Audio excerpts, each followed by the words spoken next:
अर्चनीय वंदनीय सदगुरुदेव, पूजनीय संतजन, आज मैं जो आप लोगों के बीच उपदेश प्रस्तुत कर रहा हूँ, यह बीजक ग्रंथ के शब्द प्रकरण से हैं।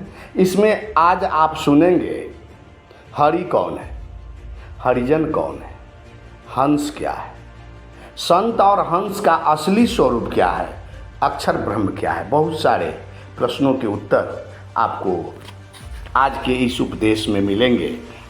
तो सबसे पहले इस शब्द के उपदेश को सुनिए। कहते हैं, हरिजन हंस दशा लिए डोले, निर्मल नाव चुनी चुनी बोले, मुक्ता हाल लिए चोंच लुभावे, मौन रहे कि हरि जस गावे। मान सरोवर तट के वासी, राम चरण नित अंत उदासी, काग कुबुद्धि निकट नहीं आवे, प्रतिदिन हंसा दर्शन पावे।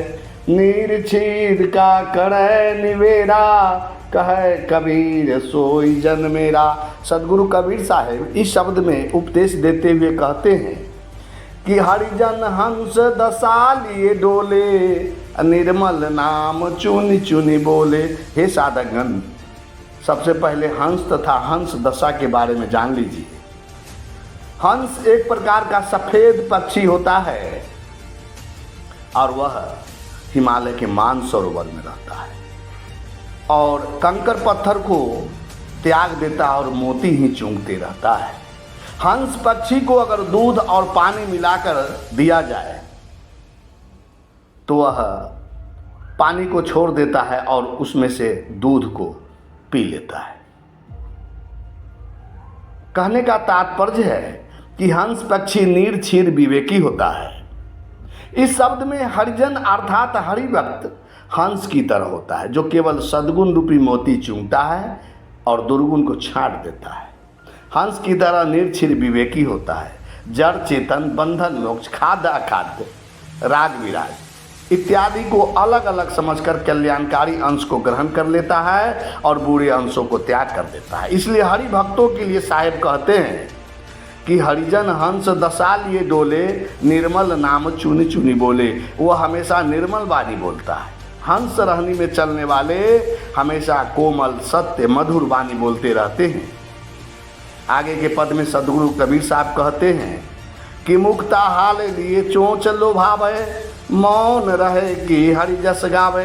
हरि भक्त हमेशा अपने मुख से ज्ञान रूपी मोती सज्जनों के बीच बांटते रहते हैं। ज़्यादातर मौन रहते हैं, परंतु जब बोलते हैं तब हरि गुण अर्थात सत्य ज्ञान की ही चर्चा करते हैं। संत का लक्षण ही होता है मौन रहना, परंतु जब वाणी बोलते हैं तो ज्ञान की सत्य की ही वाणी बोलते हैं। यदि ज्ञानी बोलता है तो हरि जस ही गाएगा। हरि क्या है, हरि कौन है? वैदिक साहित्य में हरि का अर्थ इंद्र तथा घोड़ा के रूप में हुआ है। वाल्मीकि रामायण में हरि शब्द बानर के लिए प्रयुक्त हुआ है और वैष्णव धर्म में हरि का अर्थ विष्णु के रूप में प्रयुक्त हुआ है। सदगुरु कबीर साहेब हरि तथा राम शब्द का अर्थ मनुष्य के निज स्वरूप चेतन आत्मा के रूप में किया है। उपनिषदकार भी इसे ब्रह्म कहा है। जो जीव ही ब्रह्म है, जो हरि में रमता है वही हरिजन है। अब आप अच्छी तरह जान गए होंगे कि हरि मनुष्य की चेतन आत्मा है और जो आत्मा में रमता है वही हरिजन है।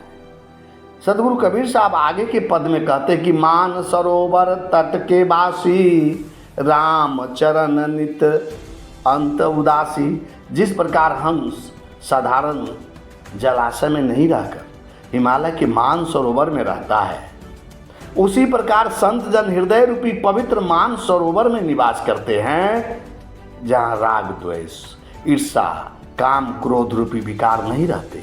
केवल शीतलता, मधुरता, स्वच्छता, पवित्रता, निर्मलता रूपी जल अर्थात विचार पाए जाते हैं। तथा हंस रहनी में रमने वाले संत अपना चित्त राम के चरण अर्थात घटघटवासी चेतन राम में लगाए रहता है और संत और अंत रहे उदासी। संत जो है वह भौतिक वस्तुओं से, सांसारिक वस्तुओं से उदासी रहता है। सदगुरु कबीर साहब आगे के पद में कहते हैं कि काग कुबुद्धि निकट नहीं आवे, प्रतिदिन हंसा दर्शन पावे। ये कुबुद्धि रूपी कौआ संत के हृदय में नहीं आते, हमेशा हरि के दर्शन में लीन रहते हैं। वह हमेशा निज स्वरूप चेतन आत्मा में रमा रहता है और यही मुक्ति मार्ग है। सदगुरु कबीर साहब अपने केंद्र की ओर समेटते हुए पार ब्रह्म परमेश्वर रूपी मान सरोवर के नीचे अक्षर ब्रह्म रूपी तट में जाकर अवस्थित हो जाते हैं, ऐसा उपदेश दे रहे हैं। उनकी चेतना रामचरण में रत होकर बाहरी विषय वस्तुओं से हमेशा उदास रहती है। बंधुओं, ये सर्वरूपी जो सरोवर है ये नाशवान है। परमात्मा रूपी मान सरोवर ये अविनाशी है और यही जीवों का परम लक्ष्य है और यही मोक्ष धाम है। इसी तट को जहाँ निज स्वरूप चेतन देव विराजते हैं वही अक्षर ब्रह्म कहा गया है और शरीर में रहते अक्षर ब्रह्म तक पहुँचना संभव है और यही इसी को मुक्ति मार्ग कहा गया है। सदगुरु कबीर साहब अंत में कहते हैं कि काग कुबुद्धि निकट नहीं आवे, प्रतिदिन हंसा दर्शन पावे।